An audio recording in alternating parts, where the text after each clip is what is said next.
બોટાદમાં ધોળા દિવસે એક બિલ્ડરનું અપહરણ થયાની ઘટના સામે આવી છે। બોટાદ બસ સ્ટેન્ડ પાસે શીતલ ફરસાણ નામની દુકાનમાં દિલાવર હમીદ નામના બિલ્ડર નાસ્તો કરવા આવ્યા હતા। તે સમયે બોલેરો કારમાં આવેલા 3 થી 4 હથિયારધારી શખ્સો બિલ્ડરનું અપહરણ કરી ફરાર થયા।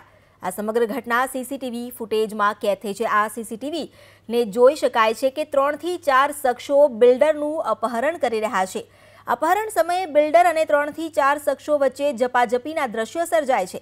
घटना समये लोकोना टोळा पण बोलेरो कार पासे एकठा थई जाय छे, परंतु एक पण व्यक्ति बिल्डरनी मददे आव्यो नहीं। आ अंगे વધુ વિગતો આપવા માટે અમારી સાથે જોડાયા છે સંવાદદાતા મહિપાલ વાઘેલા।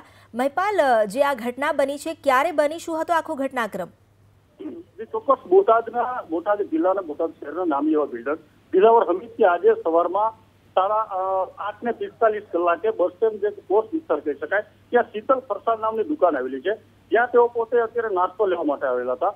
ત્યારે વ્હાઇટ કલરની બોલેરોમાં 3 થી 4 શખ્સો દ્વારા ત્યાં આવી અને કહી શકાય કે અહીંથી જે પ્રમાણે પ્રાપ્ત વિગત મળી રહી છે કે હથિયાર સાથે તેઓ આવી અને દિલાવર હમીદને અંદર નાસ્તો કરતો ત્યાંથી લઈ અને બળજબરી કરી અને બોલેરોમાં બેસાડી અને તેઓ ત્યાંથી ફરાર થઈ ગયેલા છે। જે વાતની અને ઘટનાની જાણ થતા બોટાદ એલસીબી અને બોટાદ ટાઉન પોલીસ અત્યારે હાલ ઘટના સ્થળે છે અને સીસીટીવી ફૂટેજના આધારે તપાસ કરી આરોપી કઈ દિશામાં અને કોણ આરોપી છે તેની હાલ અત્યારે તપાસ કરી હાલ અત્યારે જાણવા મુજબ 3 થી 4 અજાણ્યા શખ્સો દ્વારા આ અત્યારે અપહરણની ઘટનામાં સફળતા મળેલી છે તેવું અત્યારે જાણવા મળ્યું, જેને લઈ પોલીસ તે દિશામાં અપહરણ કરતા અને અપહરણ કરેલા દિલાવર હમીદને છોડવા માટે હાલ અત્યારે પોલીસની અલગ અલગ ટીમ બનાવી અને વિસ્તારની અંદર પોલીસને મૂકેલી છે।